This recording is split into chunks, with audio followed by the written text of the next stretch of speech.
Louez-le avec le cymbale sonore, louez-le avec les cymbales retentissantes. Psaume 150, de 1 à 5.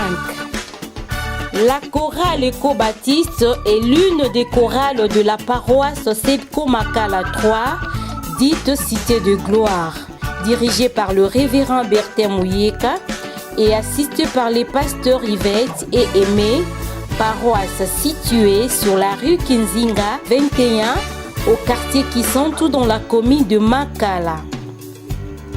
La paroisse Sebko Makala 3 dispose d'une structure complète et organisée comme toute paroisse protestante qui se respecte, avec plusieurs départements et organes tels que le comité paroissial, l'assemblée paroissiale, les bureaux paroissiaux, œuvres féminines, école du dimanche et la coordination des groupes musicaux.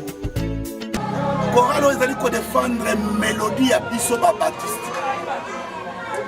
Entre autres tonique solfa. Donc au moins na kati ya communauté na biso tozana ba chorale ebele.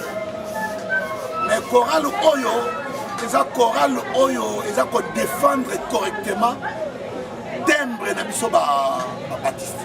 Chorale munene kaka na koyemba te, mais atanda ko na nzambe oyo soki tokeina makambo tosalaka kopesa makambo nyonso okomona ke Eko Baptiste aza na place moko aokipaka ya munene mpona kosala misala oyo na kati na lingo. Donc baza mpenza balider mpenza, baza mpenza bana oyo baza makasi. À sa création en 1989, la chorale Éco-Baptiste portait le nom de l'Écho des disciples.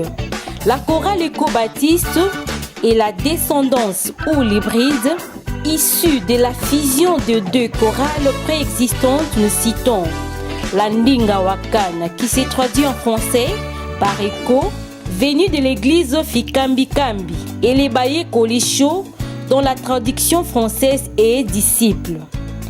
Ayant été inspirés par le Saint-Esprit, ils appliqueront ainsi la formule suivante: Landinga Wakana, qui signifie écho, plus les Baye Kolisho, qui signifie disciple, ce qui donne écho des disciples, qui pour dire l'œuvre de Dieu ne peut pas disparaître dans les néants, mais il y a toujours une continuité.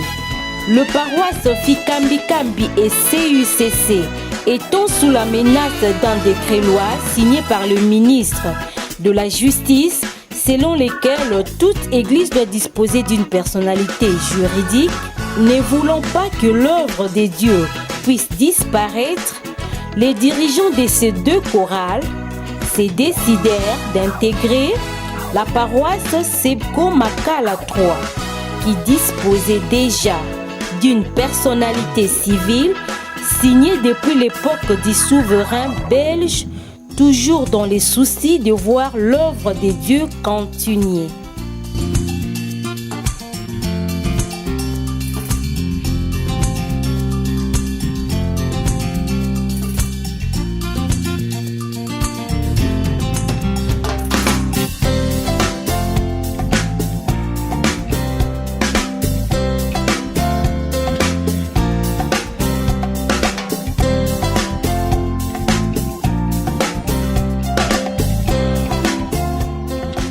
Ezana nous yango moko eko ezate ko bandaki mais ko ya na biso nanu na tozala eko tozalaki chorale moko tozokuta na église moko ya Mpedialongo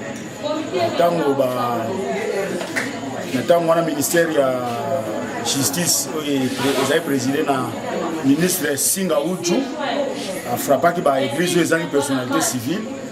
Biso étant membre de l'église, la communauté de l'Union chrétienne au Zaïre, le roi de l'Aribé, l'encadreur, la chorale, le Baye Koli, maintenant, Singeli, tout va d'accord, tout va néanmoins, tout se battre, tout s'affilier, tout que l'église Mobouye, et la Biso, la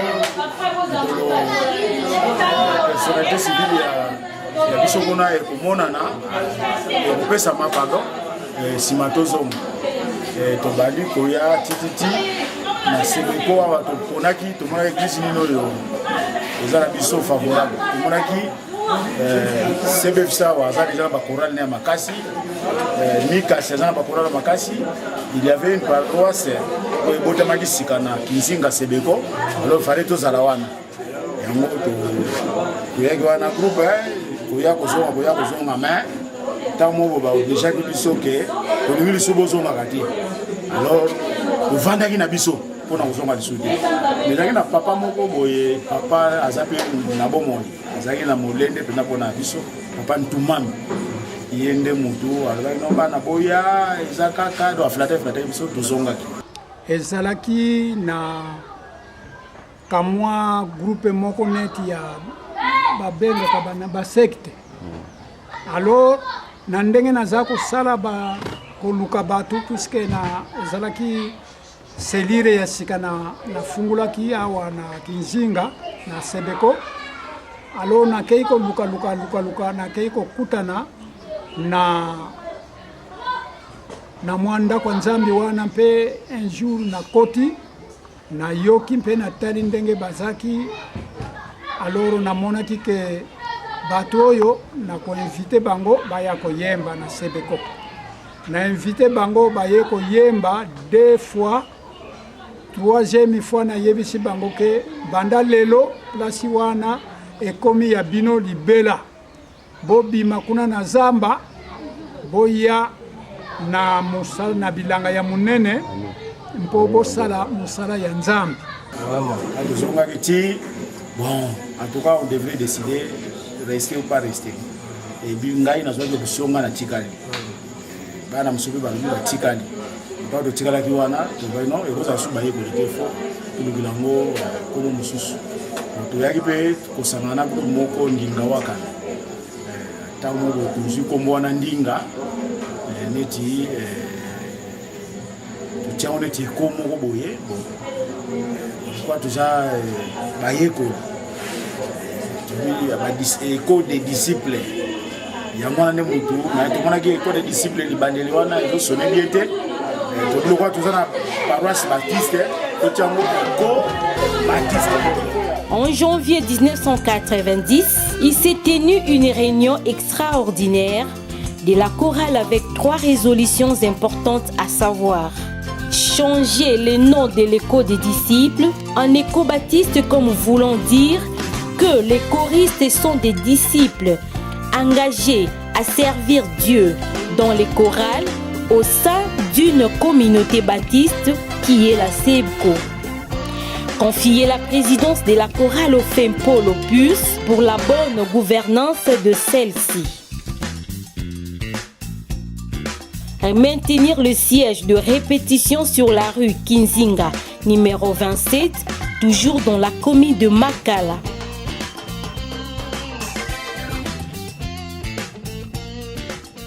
Mais retrouvant sur cette parcelle, donc je me retrouve chez moi. Nous avions débuté vraiment tout petit ici. C'était vers les années 90. Voilà, c'est pour ça nous sommes heureux d'avoir plutôt parmi nous le propriétaire de cette parcelle. Na sepela mingi wana musala ya nzambe sala makawa musala ya bani. Baba te bano bana bakotila wa basali oyo 20 ans. Na lupango ya ngai mama Mbendi na Kinzinga numéro 27. Na sepelaka mingi ndenge bayembaka pamba te ezali musala ya bari te kasi ne musala ya nkolo bayembaka kitoko ngape na sepelaka kitoko soko bana nanga baza koyemba na sepelaka mingi na zwaka lukumbu penza pamba te bisika ezali mingi kasi ezali do ya nzambe soko apesi yango te mingi bakoyembela esika wana te kasi soko omoni bisali ya nzambe baza koyembela yo esika antuka ezali do ya nzambe.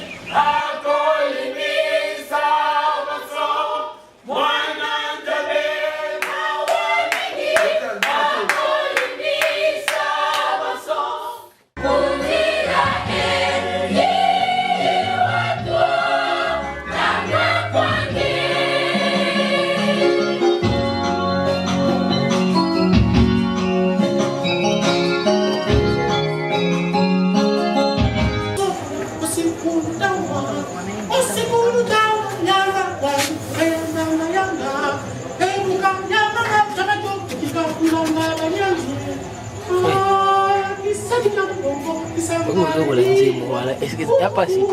Ça a passé. Coucou Canadilla. Coucou. Coucou.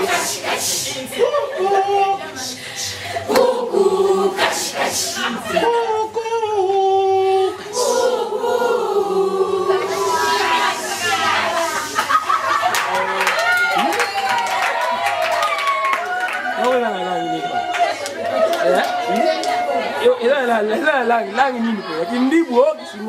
Kongo ya Kingongo bandibu ya basasa na isangani.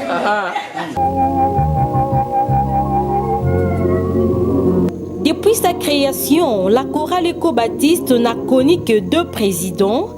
Ceci est une preuve témoignée et constatée d'une chorale viable et stable. De 1990 à 2006, la chorale fut présidée par le feu Polo Puce. De 2006 à nos jours, la chorale est présidée par le frère Balou Ndopetelo Benjamin.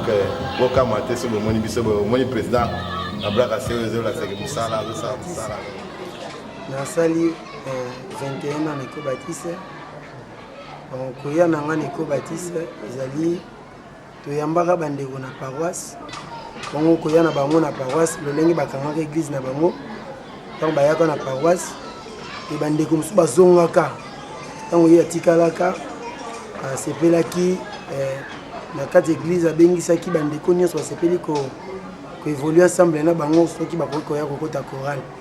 Et à ce moment-là biso mususu toyaki kokomama. Tozaki mo bandeko ebele. Baza na voyage misusu pe na biso bazate ndenge totikalaki na kati ya chorale yango et na 1990 peke opesa mo kombo chorale éco-baptiste lelo naza président ya chorale éco-baptiste depuis 96 nakomaki président po tozokendela tokenda kosisa mandat na biso parce que toana mandat ya 4 ans.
La chorale est sous la direction technique du frère Peter Dissou, dit maestro.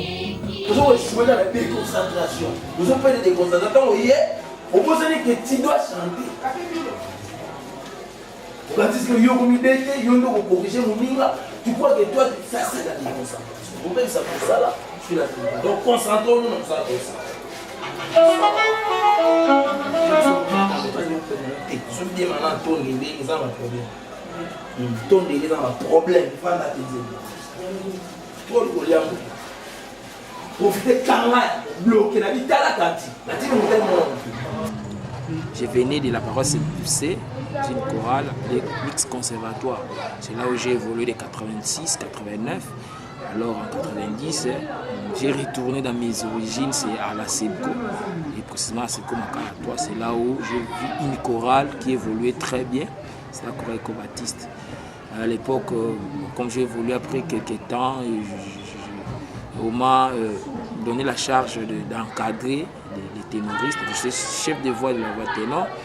Et arrivé vers le mois de novembre, mes directeurs de l'époque, frère Moreno et frère Jonas, ont vu en moi du talent et ils m'ont intégré dans le staff technique, dans la direction technique. Je faisais office de 4e conducteur.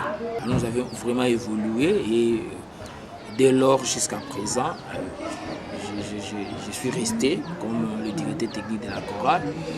J'ai eu aussi des formations dans cette chorale. La formation que j'ai, c'est grâce à cette chorale. La formation musicale, je suis aussi diplômé de l'école de musique à l'Issala, grâce à la chorale Éco-Baptiste. On est écho, on devient écho, mais on ne quitte jamais. Donc, on est toujours soudés les uns les autres. Auteur-compositeur de plusieurs chansons telles que Lobi Konangai, Tutelema Toyimbila et autres.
Comme on essaye parfois de le dire, nul ne peut sortir du néant.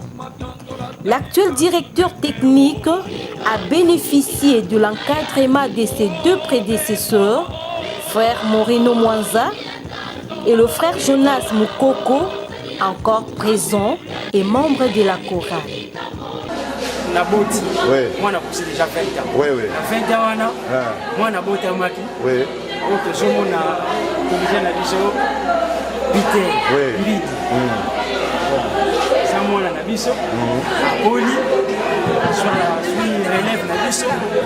So mon musala vraiment nous soutenir. En tant que papa, ça sera toujours simanae.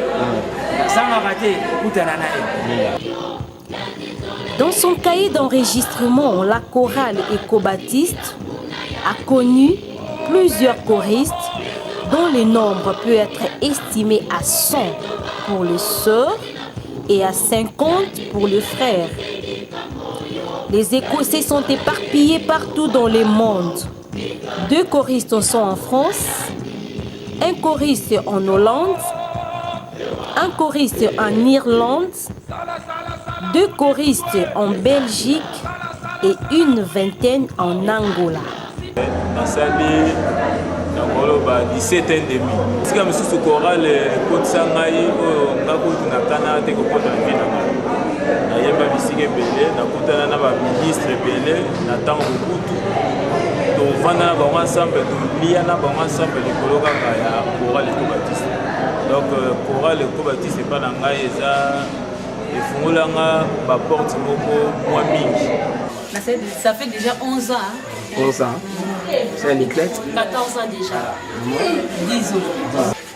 Apesi nga libala na lelo kwa liboso yango wana vraiment esengo monene naza yango yango na kati ya chorale apesi ayembaka vraiment esengo monene yango naza yango na kati ya chorale tokenda bakisanto na kana okende te na partie ya chorale Eco-Baptiste et puis tozokana so mpe nzambe asungi tokokoma matadi na nakenda matadi te na nzela chorale Eco-Baptiste na koke matadi même Brazzaville pourquoi pas Europe so nzambe apesi biso grâce ba souvenir mabe eza mo ebele nazomona bandeko na biso moko ezalaki amigo atika biso alaki moko andemba soprano atika biso c'est rêvé et puis moko azama être cher ti le tokanisa te mingi eza défunt président na biso pisi donc ba souvenir mpe ya mabe ya Eco-Baptiste nde yango wana eza souvenir à malamu ezaki na tamboli bisika ebele oyo Eco-Baptiste ememinga par la grâce du Seigneur ndakisanaki santu nakiki santu à 3 reprises na tamboli ma bisika ebele ka na capitale na biso na tima kona bisika ebele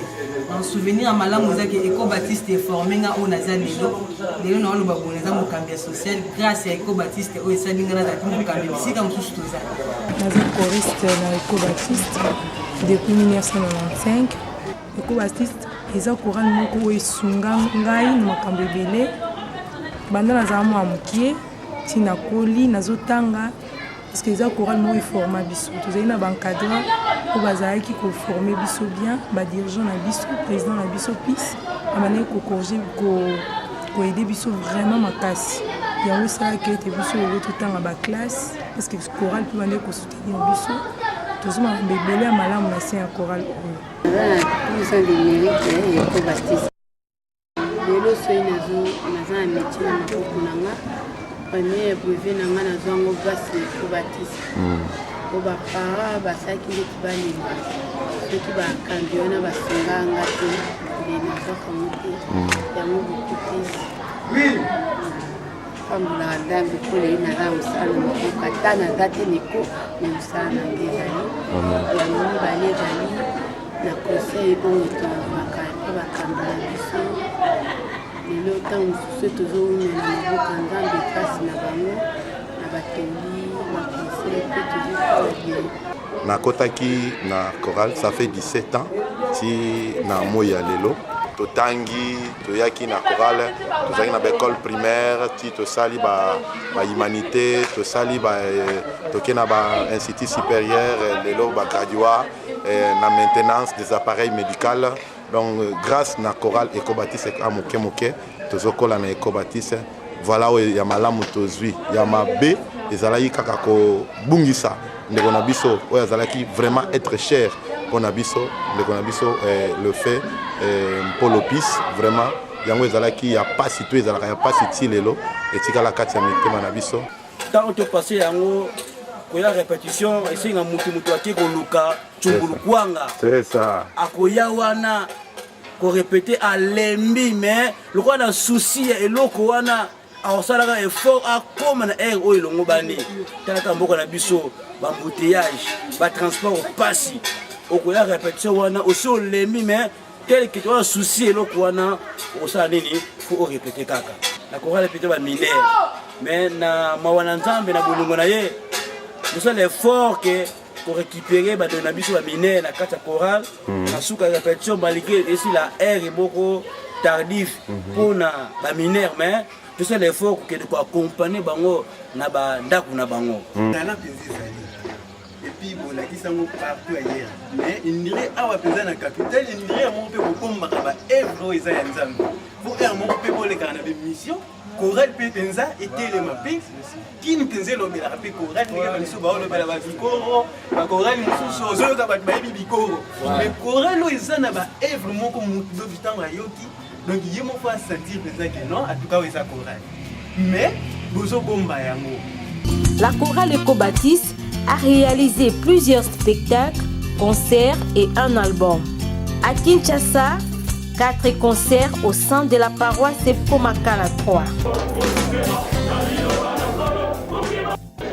Un concert jumelé avec le choral Sœur Conservatoire de la CBFC Makala et Good News de la SE et Nkamba au sein de la paroisse CBFC Makala le 23 mars 2003.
Allez, faites de toutes les nations les disciples, les baptisant au nom du Père, du Fils et du Saint-Esprit, et enseignez-leur à observer tout ce que je vous ai prescrit.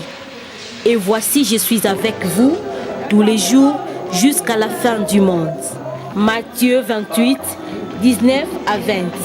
Répondant à cette recommandation divine, la chorale Éco-Baptiste s'est déplacée vers le Bas-Congo, précisément à Kisantu, où elle a livré 2 concerts. Elle a aussi effectué des sorties dans d'autres paroisses sœurs telles que les Siloé.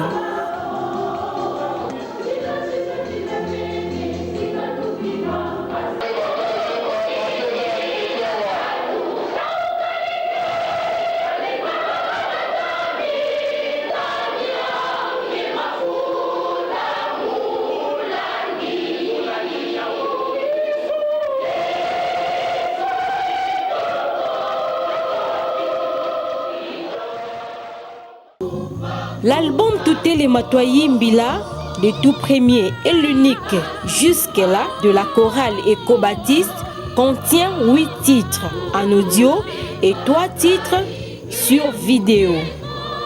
La chanson phare Tutele Matoyi Mbila, Nzakutufila, Yaka Masia. Pour la promotion de cet album, la chorale a été reçue dans 3 émissions de chroniques musicales chrétiennes, à savoir émission face au public sur Studio Sangomalamu avec le frère Emma Moulopo, émission Zenze Kamingab sur Amen Télévision avec le frère Didier Mayemba,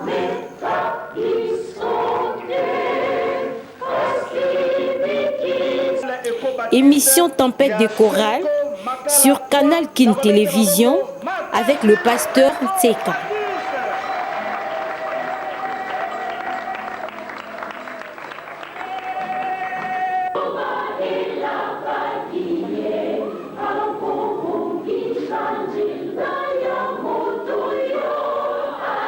La chorale Éco-Baptiste, à l'instar de sa première mission, qui est de glorifier les Seigneurs par les chansons, s'occupe aussi de l'encadrement, de la promotion et de l'intégration de ces jeunes choristes dans la société, chose qui a été à la base de plus de 15 mariages célébrer de ces différents choristes et certains voyages à travers le pays étranger.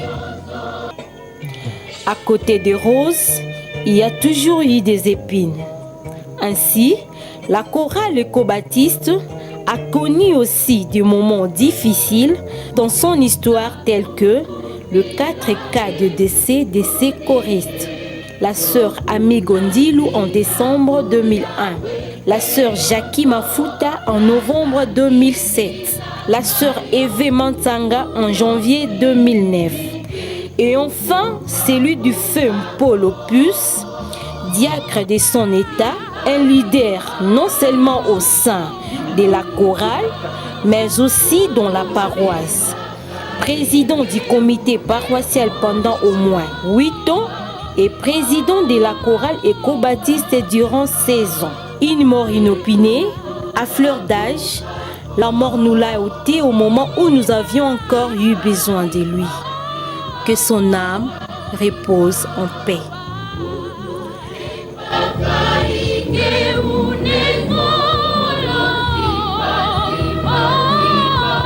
La chorale éco-baptiste envisage créer une ONG qui prendra soin des orphelins laissés par des choristes. Avoir un bâtiment où sera implanté le secrétariat général de la chorale. Organiser des concerts à Matadi et à Brazzaville. Réaliser un nouvel album, participer à un des festivals organisés à travers le monde. Un peuple sans histoire est un peuple qui est appelé à disparaître. C'est donc l'histoire de la chorale éco-baptiste écrite dans ces grandes lignes pendant ces 20 ans d'existence. Que Dieu puisse nous donner vie et force pour qu'ensemble, avec lui, nous fassions encore des choses plus grandes que celles-ci. À Dieu seul soit la gloire par l'entremise de son Fils Jésus-Christ. Que vivent les chansons dans les chorales. Que vive la chorale éco-baptiste. Que tous ceux qui respirent louent l'Éternel. Psaume 150, verset 6. Que Dieu vous bénisse. Amen.